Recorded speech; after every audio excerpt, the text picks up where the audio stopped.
welcome back to the Cover 3 podcast here on CBS Sports. That's Tom Fornelli, that's Danny Cannell, that's Bud Elliott. I'm Chip Patterson, coming to you live at youtube.com/cover3 and all across the 24/7 Sports Facebook network.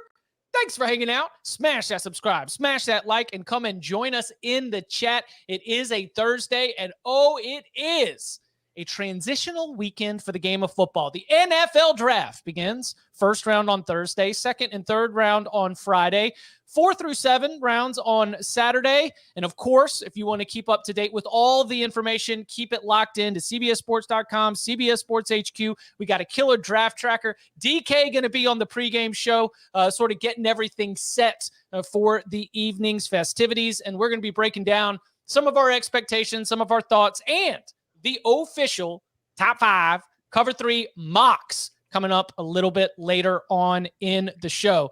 But first, I wanted to take a little bit of news and maybe expand the conversation a little bit, because we found out at the beginning of the week through Sports Illustrated that the SEC was considering the idea of stronger penalties for rushing the field. It's something that has created incredible atmospheres, incredible moments, but also controversy and also some issues moving forward. So Greg Sankey says these are all working group type situations. Some of the considerations for the penalties would be that a team could surrender home field advantage the next time they face the opponent. Forfeiting a game was identified, but just one of many ideas. There's a lot to get to in terms of the specifics that I'm not necessarily as interested in. So I guess, Tom, for you, do you think that a war on storming the field is something that is worth considering for college football's decision makers? I don't consider it a war yet, but I will say if you force somebody to forfeit a win because they storm the field, that will start the war over storming the field. I'd love to see how that goes. No, I get it. It's a liability issue more than anything, but I mean, honest to God, and I know we have one example, but when was the last time you really heard of a serious injury from somebody storming the field or a basketball court? Due to an episode of violence, it's probably been a while. Although I agree with Tom, we do need to protect SEC students from Jermaine Burton, and I think this rule could go a long way towards doing that. But you have seen guys or girls get hurt from falling off goalposts they're trying to take down, goalposts falling on them, people being trampled. It is definitely a liability issue. You know where else we've seen that? Stumbling drunk home after the game, falling off a sidewalk step. Yeah, but you don't sue the city if you fall off the sidewalk unless it's damaged, right? This is sort of foreseeable. Now they have things that lawyers will bring up, look, this guy punched this girl after the Bama Tennessee game, right? Things like that are going to get brought up. Well, can't we just write on the back of the ticket? Whenever you buy a ticket, remember when we used to have actual paper tickets before they were just QR codes on our phone? But on the back of the ticket, it would say, we're not subject to this, holder of ticket is sub blah, blah, blah. Can't you just write a little thing that says, if you enter the field of play, whatever happens, bro, that's on you. Do you know what attorneys love? Caution tape, because it lets them know where to take the photos, right? And if you are hiring security, it's inadequate security. I'm going to bring that up. Hey, they clearly knew there was a risk. They hired a couple of these security guards. They just go like that. Everybody runs by them. They have video evidence from last year. Now you're trying to take away jobs. Wow. We're adding more. So waiver is a bad idea? Fine, you're going to beef up the security and bring the dogs in. Waiver's a good idea, don't you think, Bud? Then you're protected somewhat. Depends. A lot of times waivers actually don't work. Right. People are going to try to do really? No matter what. Yeah. It depends on if they're overbroad or not. Depends on your state as well. Then you just kind of get into the weeds here. Then they just kind of the bigger companies or whatever just settle to get it over with. Also, right. Tennessee's president $100,000, $200,000 payout that you were going to pay the fine. Just have it's right. Go ahead. No, so I am passionate about this because I do think it's important to protect it. I think it is one of the things that makes college football special, and college basketball too, is that experience. Like, and I think people go back and they're like, yeah, I remember I was in Knoxville. I was on the field when we took the goalpost and threw them in the river. Like, people remember that. And it is an important like ritual to protect. And like, I guess maybe it's money, lawyers, lawsuits, whatever ruins everything. But I think it is worth protecting. I think the best way to go about it would be, protect the other team. Like, because I don't think you want, and I think that's the thing that Sankey's most worried about, is his players looking like a bunch of punks that are going to punch people when they're coming off the field. He doesn't want that type of heat coming his way. So get the opponent off the field. Like, if you're going to spend all this on security, make an announcement. Hey, we're going to open the floodgates as soon as the game is over, but give us 2 minutes. The other team has the 2 minutes. You protect them. You cordon them off, the coaches too, because we've seen coaches get into scuffles too on the field. You guys are all on your own. There's going to be, this Jimbo's 2, 3, 5 minute grace period, whatever it is, where you guys, and it doesn't take long. It takes 30 seconds to a minute to jog off the field into the locker room.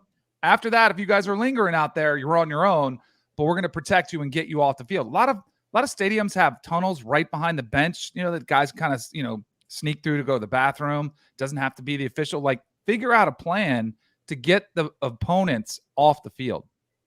See, I think in basketball they've done better.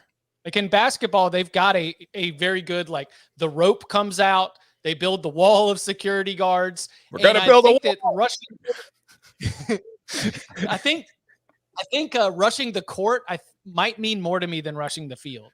I think that the environment is already so massive with 50, 60, 70,000 people that how many of them are actually going to be able to make it onto the field to create that same, the full field is flooded. We see it a couple times a year, and it's awesome when they have that sky cam view and you can see almost, the 10-yard line to the 10-yard line is filled with students. But what we saw at Kansas State in the Octagon of Doom after Kansas State beat Kansas, and Jerome Tang is standing on the scorer's table with the microphone, playing all the Jerome Tang hits, the crazy faith, the belief, and, that environment was amazing. And I don't think that college football coaches are doing any of that. Like, I think that it's more of a collective thing in college basketball than it is in college football. Heupel was out there with a cigar. Like, he was enjoying that scene too. I mean, so here's what I do think we need to do. And I think we would be the perfect ones to dole out the punishment.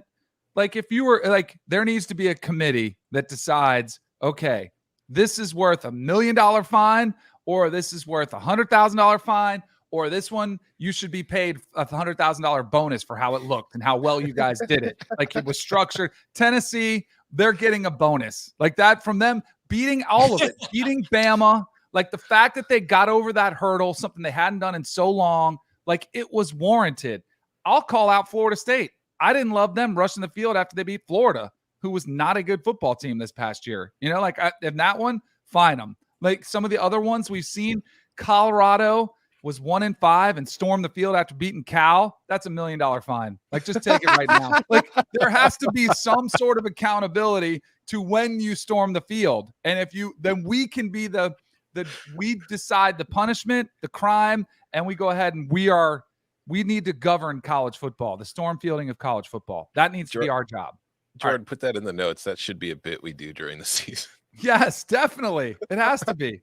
I like that. On Mondays, upon further review, what the committee will give its ruling on the storming of the field from the weekend. Like, Clemson storms every single game. Right. Or not storms, but they congregate. Yeah. It's their tradition. Grandfathered in. Yeah. Which is really cool. They have little kids running around out there. Like, it's awesome. I love it. The one thing I think you probably should be fined for is if you don't create like safe passage to the locker room for the visiting team, because very rarely are you going to have players on your own team punching their fans, right? It's probably the visiting team, because you get some guy who's drunk up in the opposing player's face. So maybe that should be the standard upon which we evaluate. Like, do you have a good security plan to get the opposing team to their visiting locker room, right? And maybe that's extra security. Maybe that's like a defined rope that like they walk through, probably opposite of the student section, because that's where most of your field stormers are going to come from. I think that's probably what you should be looking at. For me, I mean, I understand all of it. Like, I get it from the legal aspect. I get it from the safety. But my thing with it in the end is we are already seeing college football turn too much into an NFL product as it is. This kind of stuff is something that is unique to college sports, and it's one of the quote unquote fun things about the game. And trying to get rid of it through, again, a league deciding that they will punish you with heavy fines for doing something that they deem is inappropriate just is once again just another step towards sanitizing it and just making it a minor league NFL, which I don't think anybody really wants. Like, I think we want the players to get paid. I think we want, most of us want a larger playoff. I get that, but I don't think we just want a different version of the NFL. Agree. We'll be keeping our I 100% agree on that. We don't want to take out all the character that makes college football different, makes Saturdays different from Sunday, and one of the many reasons that we always come together to watch it. College is about making stupid decisions. Let's not take that out of this out of the sport. People doing dumb stuff and running on the field. You fall off a goalpost, hey, you're in college. You'll probably survive. You might have a broken arm, but you got the rest of your life to live. You'll be okay. The field goal post getting taken out of the stadium is iconic. Also iconic when you get stuck in the hedges. Has anybody seen students get stuck in the hedges? Yes. I need more of that at all times. Thorns everywhere. Coming up on the other side, the NFL draft begins tonight. We are going to give you our Cover 3 podcast final and official mock of 5 picks. Our top 5, the expectations for Thursday, and more NFL draft talk next. Come and get it. So much new penis. So when are you going to put those needles in? Ow, my back. So much new butthead. Yeah, baby. Parenthood is cool. I now pronounce you husband and husband. This is the happiest day of my life. So many all new reasons. Hail, infinite earthling. To stay on the couch. Let the games begin. An all new season of Beavis and Butthead now streaming exclusively on Paramount Plus. Use promo code Nachos for 1 month free. How should you feel about your team's latest draft picks? The With the First Pick podcast is your source for comprehensive draft coverage and pick breakdowns with CBS Sports draft expert Ryan Wilson and longtime general manager Rick Spielman. Ryan and Rick will recap each day of the draft, dishing out winners and losers from all 7 rounds. And the draft chatter does not stop on Saturday. Stay tuned after the show for team-by-team draft grades and an early look at who your favorite team should be eyeing next year. Download and follow the With the First Pick podcast wherever you find this podcast. And again, just a follow-up plug there because Ryan Wilson has joined us. He's a friend. He's part of the Cover 3 family and a loyal listener. He's been busting his tail, and this is the home stretch for him. This is the national championship game of the NFL draft beat, and so be sure to go and give him a listen. He's been dialed into this thing since the end of last year's draft. Okay. And on Monday, he'll write the first of 750 2024 mock drafts that they're going to make him write. Yeah, 7 rounds 2024 mock coming your way at cbssports.com on Monday. So I think, and you feel free to give me pushback here. I think we want to go each share our top 5, right? Instead of going 1, 1, 1, 1, 1, 2, 2, 2, 2, 2, 2. Yeah. What do you think? What would work? What would work best for y'all? I think we each go all 5 of ours at a time. Okay. Tom, why don't you go ahead and lay it out? Oh, okay. Do we have a graphic ready for this at all? Because I got to check my text to see what I sent Jordan. All right. So you have Bryce Young going number 1? Yeah, I've got Bryce Young going number 1. Feel good about that. And then, I did in my final mock last week. I kept CJ Stroud at number 1. I was sticking to my guns, but on the day of, I'm pretty sure it's going to be Bryce Young now. CJ Stroud I have going number 2. I don't know if Texas maybe trades down, but it just doesn't make sense to me that the Texans are not going to take a QB. I know we could talk about, Caleb Williams and Drake May, but while it's true sometimes, every single damn year we get to this point of the NFL draft process. And well, if you like these quarterbacks, you should wait to see next year's. And then we spend the next 365 days picking those guys apart, talking about their scores on a cognition test, or that maybe they farted loudly in a team meeting and then, they denied it, something, whatever kind of stuff to knock them down. So I think CJ Stroud goes 2. Will Anderson goes to 3. Will it be Arizona he goes to? I don't know. But if those two are the first 2 picks, somebody, if not Arizona, is going to trade up to get Will Anderson at 3. I think the Colts are going to take Will Levis at 4. And if he's there at 5, I just don't see the Seahawks passing up on Jalen Carter. So my top 5 is Bryce Young, CJ Stroud, Will Anderson, Will Levis, Jalen Carter. It's pretty heavily favored towards one conference. Bryce Young, Paris Johnson, CJ. Oh, okay. That's a lot of SEC. That would be the Southeastern Conference that you're going with right there. Danny, what's your top 5? By the way, 11.5 is the over-under on numbers of players from the SEC drafted. I took the under just because I had to. Principal play. I had to stick to it. Stick to my guns. I'm going down a blaze of glory. If so, I think the ACC is 3.5. Let's go ACC. All right. So mine, same. Bryce Young 1. I think there is a lot of unknown about this draft. I'm fascinated by it. I have Will Anderson Jr. Both these players I have bets on at plus money as well. Really good plus money. When CJ Stroud was the number 1, the favorite from the odds makers, I jumped on Bryce Young at plus 240. When Will Levis was the favorite to be the 2nd overall pick, I jumped on Will Anderson at plus 400. So I'm going to stick to those. Hopefully they cash in. Don't feel as confident about the number 2. I feel really good about Bryce Young 1, Will Anderson 2. I had Paris Johnson Jr. as the best tackle out there going 3 to the Cardinals. I kind of kept it straight across the board. Hey, you got to build and protect Kyler Murray. Then I had at 4, I had Anthony Richardson going to the Colts and not CJ Stroud. And then at 5, I had Jalen Carter. I do, same as your line of thinking, like I think the Seattle would love if Jalen Carter dropped to their lap. But the reason I went with Anthony Richardson, I think Anthony Richardson is the most physically, hey, there we go. Let's go, Told Ryan you. Wilson. Let's go. Told you. Yes. I think Anthony Richardson is the most physically gifted potential upside player in this draft. Now, I say that, and people yesterday, like, he's only played 13 games. I think there's an incredible bust potential too. Like, I am very well aware of that. But when I look at the Colts, when I look at Shane Steichen, when I look at what he's coming from with Jalen Hurts and the Eagles and the offense he brought around him, I think if you're going to go for somebody that you're going to run that type of system who can really manipulate defenses because they have to change the way they scheme because the way you run the ball, I think Anthony Richardson makes the most sense. So I think it's an incredible bust potential, but I think the upside is there too. And maybe you eat them up and chew them up and spit them out after 4 or 5 years. I think teams are more willing to run their quarterbacks lately, and they're like, we'll take that risk. And if he's a stud, then you pay him the next contract. But you're more willing to say, let's build an offense around this guy. And I think if you were going to do that, Anthony Richardson's the guy. Real quick, I know I'm talking way too long. No, go. I'm believing in the CJ Stroud, and I know our guy Brady Quinn, which was so stupid that he got attacked at all. Got attacked for some of the rumors. Why is CJ Stroud dropping? He did not do himself any favors yesterday saying, I'm not a test taker. I'm somebody.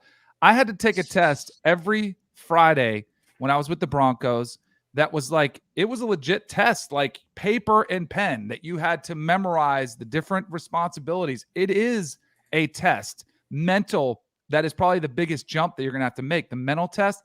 Dan Reeves used to make us, the entire team, Saturday night before the game, you'd have to stand up. He'd say, hey, Cannell, stand up in front of the team. And he'd be like, what's your hot read on, B234 quarterback pass, wing 8, Y8? What's your hot if the corner blitzes? And you'd have to answer it in front of the whole team.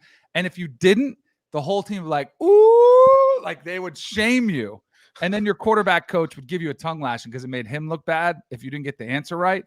But there are a bunch of tests you're going to have to pass. And unfortunately, I think CJ Stroud has failed this answer of why his S2 test was so poor.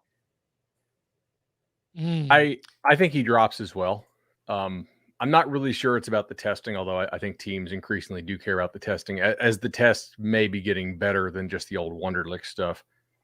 I think part of it's maybe a fear of guys that come out of that super loaded offense, right? And I mean, Haskins. So is it just the super loaded offense? Is it the Bears super loaded offense? Justin Fields has really worked out crappy for them so far. Yeah, I mean, like Fields takes an unbelievable number of sacks, and I would take another quarterback if I was Chicago. But like, there's some chance he works out. Haskins, RIP, but was not progressing right into being a guy who would be a good pick. Like, you get Olave, Wilson, Harrison Jr., Jackson Smith-Njigba, like Fleming and Buchner are your like 5-6 in the last 2 years. Maybe that kind of are NFL quarterbacks throwing to college receivers or NFL receivers? The talent differential with who they're throwing to in the NFL is much closer. I understand that, but I mean, wow, I don't know if it's a knock that, hey, this guy also has played with really good players. I don't know. No, but like you don't think it's but like, this guy, but Will Levis, he's got a strong arm. I'm going to take him over the guy that played well with NFL players. That's a logical thing. I have Levis going over Stroud. So is Ty Buchner? You don't think he's going to be a top 5 pick next year because he's playing with good players in Alabama? I don't, man. I'm. We'll get to that. Like, we should probably break in after we finish this, I guess. Yeah, we're gonna share our top 5. Get a break. Come back. All right. All these quarterbacks, I do think it matters where they end up. Like Jalen Hurts had 2 really legit receivers. When they traded last year for AJ Brown, that was a difference maker for Jalen Hurts' entire career trajectory. He took off. When Josh Allen got Stephon Diggs, look at his stats. They were like, is he okay? And then all of a sudden he's an MVP when he gets Stephon Diggs. Look at who Burrow has to throw with. And I'm not knocking those guys, but I do think it matters for all of them. Even CJ Stroud, even Bryce Young, who you're throwing to does matter. And that's why I worry about the team that has the worst weapons. We could talk about all these guys about their attributes. If you don't have talent that you're throwing to, it's gonna impede your success. Yeah, and going back to like what you were saying, Bud, about Justin Fields a second ago, he takes a lot of sacks. Can you name who the Bears' top receiver was last year? Because they didn't have the guy that gave up a second round pick for Chase Claypool, right? Yeah, like you have to have a receiver who gets open. So, and that's why they traded for DJ Moore. So I bet you Justin Fields takes a lot fewer sacks next season. I think he probably will. All right, Bud, what's your 5? All right. Bryce, Will Anderson 2. I think Tyree Wilson goes 3, actually. Right. He's got a lot of upside. I have a hard time seeing them take Paris Johnson at 3, but like obviously if Kyler wants it, I'm not really convinced that Kyler's going to take another snap. Like that whole staff could just get fired by the time he gets back healthy, right? And then maybe they reset and go Caleb in 24. Will Levis at 4, and then I'm going Jalen Carter at 5. Is there not a part of you Jalen Carter at 5? Yeah. But is there not a part of you that just like responds to the idea of a Texas Tech defensive player going top 3? Just like, huh? Wait, what? Like that's the thing with Tyree Wilson. It's like you think of what Texas Tech has been all these years.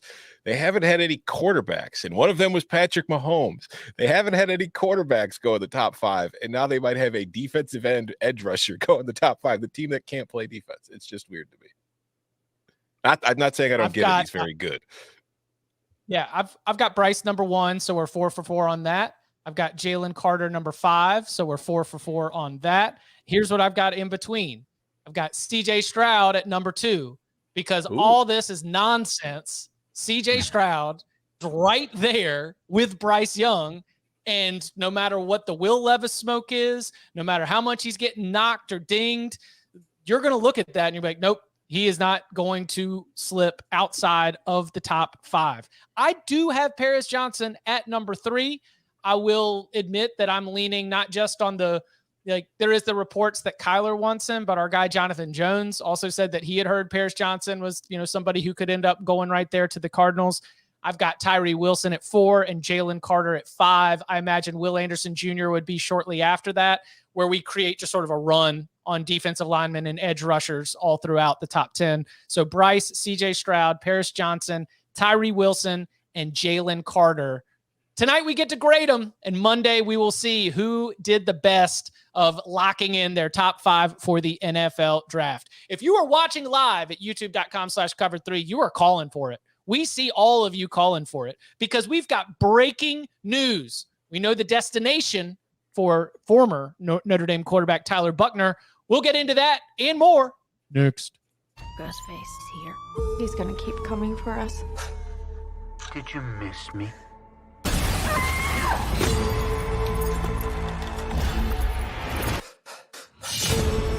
We've got to lure him in. And we execute him.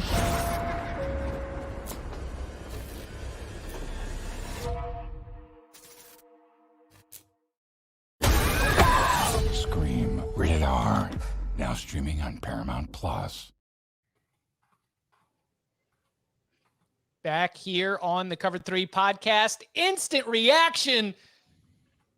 Tyler Buchner takes to Twitter. He's got a nice little statement. There's a lot of words in it. We've been talking on the Cover 3 podcast. I haven't read all those words, but I know what's important, and it is his commitment to Alabama, where he will rejoin offensive coordinator Tommy Rees, who was there at Notre Dame. Also, if you think that his bowl game performance against Skeleton, South Carolina was sort of the high point of the Tyler Buchner experience, there's some lows in there too. Well, Tommy Rees was still the offensive coordinator for that game.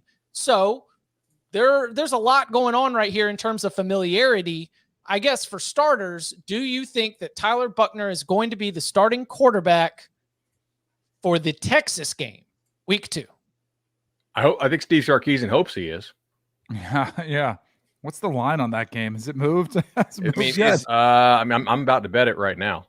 Is he transferring to Alabama right now if he doesn't have a pretty good idea that he's going to be the starter? Like, why is Alabama in the portal going for him? He's got enough eligibility left that I would be willing to consider that he's looking at least a 2-year stay. I think he's going to be your starter. You think Buchner's starting? How long was he in the portal? How long was he in the portal? Like 20 minutes? So we talked about it yesterday. He had the red check, so he already knew where he was going. He enters the portal after spring practice ends. His former offensive coordinator, whose spring practice just ended with some pretty subpar performances from his quarterbacks. Then he's at Alabama the next day after 20 minutes. You don't think that there's a very good shot he's going there with the intention of being starter, and Tommy Rees told him, hey, I need somebody who knows this offense because the guys I have don't really know the offense. So I'm guessing Jalen Milroe will probably be hitting the portal soon, and maybe Ty Simpson sticks around as a potential backup. But I think he's going to be your starter. Yes. I mean, Nick Saban knows this is okay. Thank you. All right. Yeah. Like Saban knows it's not the NFL draft. We can't tank for a 5-star next year. Look, there is some chance that Tyler Buchner ends up being good for Alabama. Yeah. Right. He did show some talent in high school. I mean, he was one of these kids that, based on his freshman season, got a high grade. His grade did dip every successive year in recruiting thereafter. He didn't play his senior year of high school due to the fact that it was the vid year. Obviously, Tommy Rees has seen a lot more reps of Tyler Buchner than any of us have. Okay. But the stuff we have seen has been poor. He was not good against Ohio State. He was really not very good against Marshall. And in the bowl game, a game that we all bet Notre Dame because of how many defensive players South Carolina had out, he still threw 2 awful pick sixes plus another pick, which I actually don't remember what that one looked like, but still. And he scored a bunch of touchdowns in that game. Does this say more about what Tommy Rees thinks of Tyler Buchner and all the private reps he's seen of him in practice and evaluating as a quarterback? Or does it say more about what Tommy Rees thinks of Jalen Milroe and Simpson there in Tuscaloosa? I think the latter. I think so too. Yeah. Because I think he just wants something more comfortable. He wants to add that jacket to the rotation that he knows that he can wear to work and to dinner. He needs something like I don't think he's coming in with the number one, like I am going to start to at the beginning of the season. At least that's not the Tommy Rees plan. I think he knows he just needs to bring in something else that he can trust. And I think that there's got to be a trust level with Buchner. It's not great for Bama, that's for sure. Like the fact that they're bringing somebody in, I think tells me they're not thrilled with Milroe and Simpson. Now we've seen Milroe, who I think is capable. Like if you alter the what you want to be, like we were talking about Anthony Richardson or somebody like a running quarterback. If you want to, or go back to Jalen Hurts, before they opened up the offense. I mean, he was pretty good, but they didn't stretch the field. They didn't throw it anywhere near as much as they did once Lane Kiffin came in and Tua started, and it was like off to the races. And this is a team that has won with Jake Coker and Greg McElroy. Like, you don't have to have that first round talent. But I think probably the thing that was more concerning was the turnovers and the inconsistency. But I mean, that's not what you're getting with Buchner though either. Like, if we were just talking about his turnover bug. So I think it's like, do you think, let me ask you guys this. Do you think the Florida Gators are like, man, we miss out. We could have had Buchner and had him over Graham Mertz? I don't know if they are. I know they want to add somebody, but like if it was Tyler Van Dyke or Drake May or some of the other names we've heard him go after, then I think you're like, oh, this is a clear upgrade. I think this is just another competition, and which is good. Like, you need that depth, and you guys are right. One of them might bounce, but it doesn't put you in a position of strength. That's for sure. Yeah, I mean, let's connect I think the dots. Buchner. Oh, go ahead. I was going to say, last week there was the Tyler Van Dyke smoke. He's going to Alabama. He stays at Miami. 3 days later, Tyler Buchner's in the portal going to Alabama. Like, I don't even think he was Tommy Rees's top choice, but I think it's been pretty obvious that based on the stuff you hear, Alabama has been looking for a quarterback in the portal. They have not been happy with what they have. This is kind of just we need to get somebody. This is who we're comfortable with kind of situation. I feel like we're crapping all over Buchner. It's not like we're sitting here saying he sucks. It's just he's not like an elite level kind of guy that you want if you're going to try to win a national title in the SEC. Not saying you need one. We've seen Georgia do it with Stetson Bennett. But I think if you look at what Alabama has been when it's been ultra successful in recent years, when they've had top receivers, like, I don't think from what I have seen of Ty Buchner that this is a guy that you can really trust on vertical passes outside the numbers. I think it's all very limited to the middle of the field, short to intermediate stuff.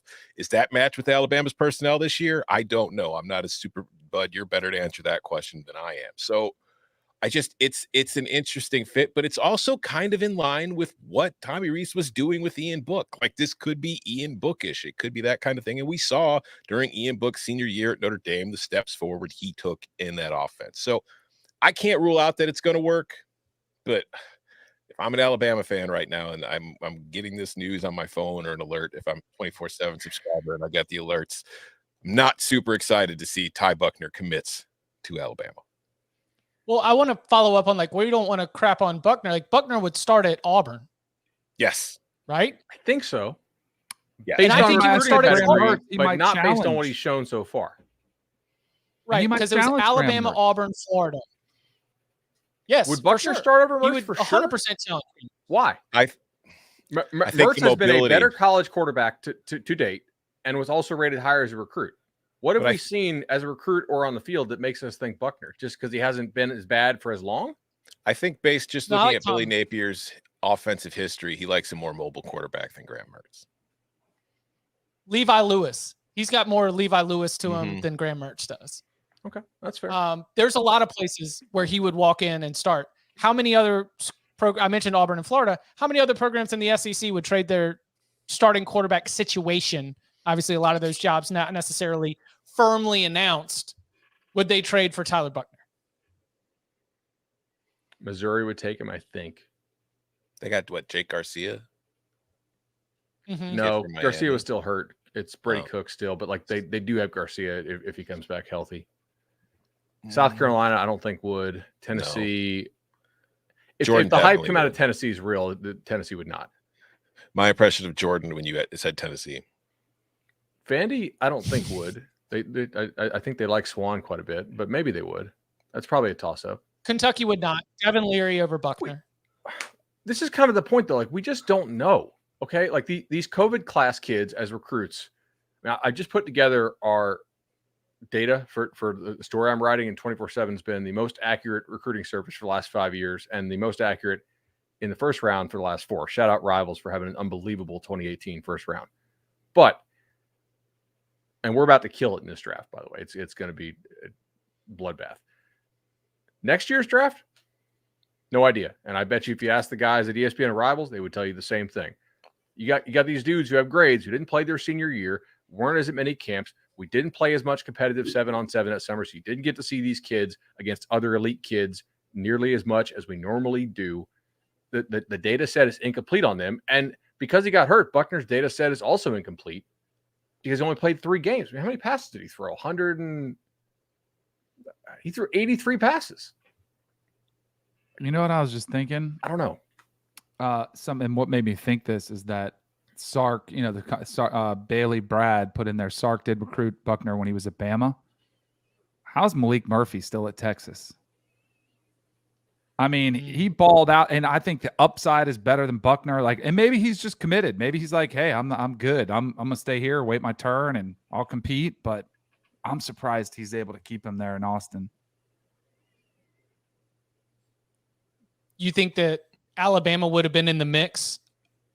I would think so. I think he's better. And we've seen him. I mean, granted, it was a spring game, but he balled out. All the returns have been great. He's already beat out Arch. He's the number 2. He's playing behind. I think it's a quarterback that would be willing to leave, that would have better upside, better potential than Buchner. And I mean, I think another way to consider it too here with Malik Murphy is, why is he still there? Well, there's probably a reason he's still there. And it involves, financial reasons. And if Texas is that interested in keeping him, that also gives you an idea. When Texas has Quinn Ewers and Arch Manning, but they're also very interested in keeping Malik Murphy, that gives you an idea of how talented he is too. Yeah, that was my challenge to Texas, was pay up. Don't put yourself in a situation where you're all of a sudden limited at the quarterback position. All right, so is the expectation that Alabama is going to see either Simpson or Milroe hit the portal in the coming days? Because he only got a couple days left. Yeah. Milroe's third year, right? This is his 3rd season. If he's not going to be the starter this year, you got to feel like he's going to be itching to leave at some point. I mean, if they're recruiting over me again with a transfer from a kid who we really don't know a whole hell of a lot about, because like Bud said, he didn't play his senior year of high school, and then after being the starter last year, he barely played any of last season. So in the last 3 years, he's hardly played any competitive football. We're going to see them all. We're going to see 2 quarterbacks play against Middle Tennessee for sure, and probably against Texas too. I don't know if they're going to have this thing figured out. And classic, like 2014 Saban all over again. Yeah. We're going to wait until the SEC opener. Just trot out a whole bunch of quarterbacks and see who can stand it with their feet to the fire. But yes, Tyler Buchner, former Notre Dame quarterback, he hit the portal.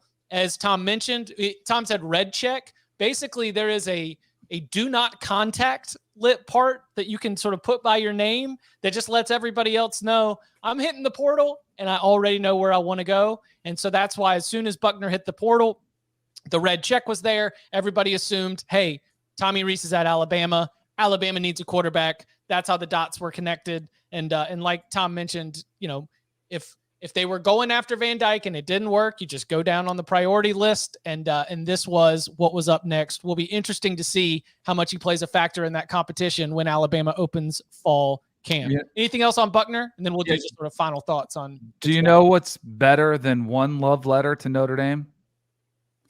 2 love letters to Notre Dame, because he had the first one, Dear Notre Dame, I love you. Now he's got the official announcement. So you've got 2 love letters from Tyler Buchner to all his fans and Notre Dame. Me like and he's Bama. not over his ex. I don't know. What? So is Tyler Buchner the type that writes too much in your yearbook?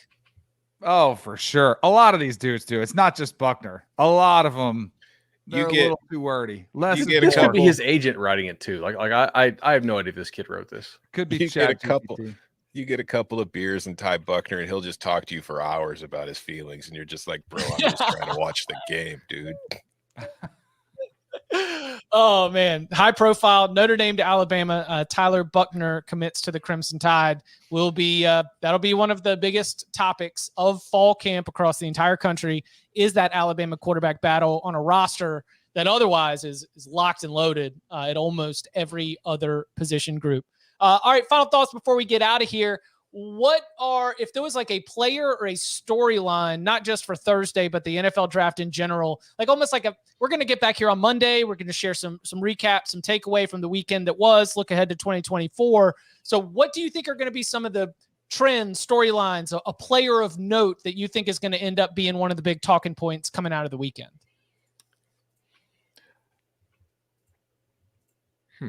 How high does Bijan go? Like, are we going to see? Because there's been a lot more smoke getting as we get closer to the draft that Bijan could go a lot higher than some thought, maybe even top 10, but more likely in the top 15 to 20-ish range. And that Jahmyr Gibbs is going to go in the late first round. And when you see like how the things have trended with running backs in the draft, especially in the first round the last years, that would be a change. And I'm also interested in seeing how many receivers go in the first 2 days. Because we have seen like receivers have kind of become the new running backs of old as far as the draft is concerned. People want wide receivers. It's the most important position in our offense besides our quarterback and stuff. But I just don't think the teams are that high on this receiver class. And I'm going to be interested to see, do we see them overdrafted because people want to get the guy that they like and they don't like anybody else? Or are we going to see a lot of teams just kind of pushing it off? And then once the third or fourth round start, we see a flurry of them go. See, I'm curious about that as well. I was really with Tom that, and I think I still am, but at the same time, if you look at it, a lot of these teams, I think because of the way that they did this rookie wage scale and unions eat their young, and the NFL union definitely did now. Like these guys make peanuts compared to what rookies used to make relative to the cap. So if you hit on a receiver pick, it's a tremendous value against what you would have to pay on the open market for a receiver, right? So a lot of teams, I think, are looking at the draft now.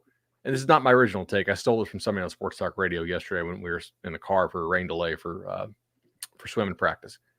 But the teams look at it as, okay, if we get a good player on a rookie deal, it's tremendous value versus the cap compared to what we'd have to pay in free agency to acquire that player. Whereas certain positions, tight end, guard, running back, it like you're almost always overpaying unless you get an absolute superstar at that position, right? Like tight end in the first round, their hit rate's real low for whatever reason anyway. But like the gap between rookie scale and what the best players make is not that big for those positions. Whereas if you hit a stud like Justin Jefferson, right, on the Vikings, tremendous value type thing. Kind of the same thing with quarterbacks, just on a slightly smaller scale, I guess. So like, do you really want to pick a tight end even if you like the player better than the receiver?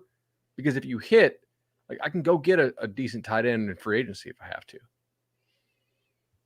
I don't know. I took the total was 3.5 receivers round one. I took the under. So I think it stays under there, kind of your point. I think they'll be lower. Jackson Smith and Jigba. Quentin. God, see, I don't know if Quentin Johnson is. That's the thing. He's been sliding, yeah. I think he's going to go in the top 25. So you do. So you think so? I then do. that makes me a little more nervous. Zay Flowers is another one, and then He's Jordan just Addison. So there are 4 like potential. I They're think one of just them so drops. tiny. They're so They are. tiny. I don't know how Tiny. teams are. I mean, just I can't remember the exact numbers, but I looked this up a couple weeks ago. Like wide receivers of that size and smaller that get drafted do not work out. Like the best tiny little receivers of those size were undrafted dudes. Wes Welker and I can't remember the other kid's name. It was undrafted guys who went on to have really good careers. The guys that get drafted generally haven't panned out. Another thing I'm looking for, just to go homerish here, because I was saying it all season long and I turned out right when I was talking about Illinois secondary. I just want to see, I think there's a very good shot that after Ohio State, Illinois has more players drafted than anybody else in the Big Ten in this draft. That was actually Robert's comment before we got started at 10:46 a.m. Eastern time. Robert jumped in the chat. And again, if you jump in the chat early and drop something, that's actually like one of the best ways that we know we're going to see it. Robert says, what will Tom do if Illinois has more players drafted this weekend than everybody in the Big Ten except Ohio State? I will make Danny grow a beard. There it is. That's what we're looking for. We need a bet for it. Let's do it. That'd be a good one. No, what will I do? I will probably just come on here Monday with a whole lot of told you so's. Jalen Carter's an interesting one. We all had him. We all had him at 5. Yeah, and that he could totally screw things up if somebody takes him at 2 or 3. Like what happens then? You know, or I could see him dropping if somebody gets bad reports. I could see that. Quarterbacks to me that's going to be the night. You know, one of them I think is going to drop. Will Levis to me is the most fascinating guy out there because I just don't get it, but some people love him. You know, Anthony Richardson, total upside, but only 13 games started. Like they are. And to Tom's point earlier, It is so funny because last year, there wasn't a good quarterback class, and it's like, wait till next year. Wait till next year. And now we're sitting here saying, wait till Drake May and Caleb Williams. And they might, like Tyler Van Dyke was one of those guys last year. You could get Tyler Van Dyke next year if you just wait a year. He's not even coming out. Some years it's 100% true, but then a lot of the times it's like, nope, we're going to feel the same way about it. I will say, mentioning Jalen Carter, if he's there at 9 and the Bears draft him at 9 and like the Bears trade down from 1 and still get the guy I was happy for them to take at 1 at number 9, I will make the short drive down the street to Hallis Hall and give Ryan Poles a big old kiss on the lips and just tell him that I love him very much. Do you guys have good Uber in do we what? You guys have Uber in Chicago, right? Yeah. That should be like an NIL deal for Carter when he gets to Chicago. Like, hey, Uber man. Oh, boo this man. All right, fine. Boo. Yeah, no. Hendon Hooker's a good one. You, that's a good one. The 4.5 quarterbacks in the fourth round or in the first round is the number. I like him. I like him better than Will Levis or Anthony Richardson, but I don't know if teams do. You know where I see him going? I don't know if it'll be in the first round. Where? I think Hendon Hooker ends up a Raider. I think if you look at Josh McDaniels and the quarterbacks, he's like the Mac Jones, drafting Mac Jones. If you just look at the kind of guys he's worked with and had the most success with, I think Hendon Hooker is in line with that type as far as not the strongest arm, but an accurate arm and makes good decisions. And that's what they've got with Mac Jones. That's what, for the most part, Tom Brady was most of his career. He was never going to be a super mobile guy with a canned arm, although he had a very good arm. I just think that is the kind of guy, like when I've seen Will Levis mocked to like the Raiders, that just never makes sense. Those guys in a Josh McDaniels offense don't make sense to me, but I think Hendon Hooker does. So I think he ends up a Raider.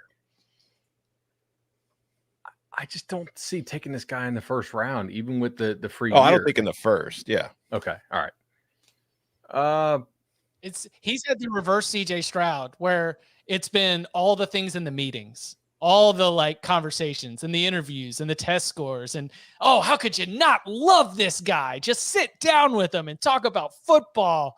I mean, I'm super happy for Hendon Hooker, as I've gone on the record with here. He's a wild card there, where I think that when we're looking at the first, second round cut, like that's going to be a big, as Bud was mentioning earlier, that's going to be a big spot where if somebody gets antsy, a couple of quarterbacks go early, you could see someone jump up to make sure that they get that extra year with Hooker, especially coming off the injury. That extra year, I think, is even more significant. All right. Anything else? General expectations for the night? I have one thing I want to just respond to, a little comment that I just saw there. Hold on. Where did it go? About Hendon Hooker not doing anything at Virginia Tech. Hendon Hooker, his freshman year, his first kind of big time season as a starter at Virginia Tech, completed over 60% of his passes for 9.6 yards per attempt, 13 touchdowns to 2 interceptions. He also ran for 356 yards and 5 touchdowns. People seem to forget what happened the season before COVID a lot. Hendon Hooker was very good for Virginia Tech his first full year playing there. Didn't just show up out of nowhere. He was a problem. Yeah, he was a problem, and the offensive line wasn't good. And because he's able to move around a little bit, he was able to not get sacked 1,000 times. So he was not bad at Virginia Tech. Yeah, maybe he works out.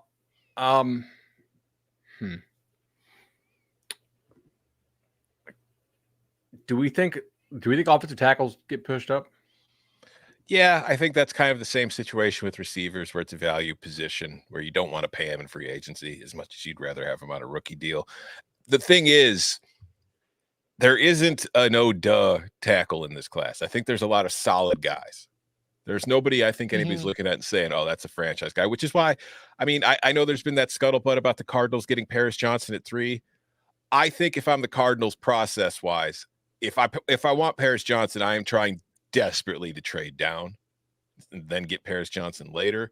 If I can't trade down, I would rather just take Will Anderson or Tyree Wilson and then draft another offensive tackle early in the second round, because while I really like Paris Johnson, I really like Skoronski, I don't think the difference between the guys up there versus the guys that are still going to be available in the early second are that big. Will be interesting, and it all plays out tonight, Thursday night from Kansas City, rounds 2 and 3 on Friday, and then Saturday rounds 4 through 7. Ryan Wilson Rick Spielman, the With the First Pick podcast, giving you updates after every single round. Our own Danny Cannell on the CBS Sports HQ pregame show with the coverage and the expectations leading into the start of the draft. Check it out on the CBS Sports app, Paramount Plus, wherever you want, go, cbssportshq.com and the CBS Sports app. And you can follow him on Twitter at Tom Fornelli. You can follow him at Danny Cannell. You can follow him at Bud Elliott 3. You can follow me at Chip_Patterson. Gentlemen, thank you very much.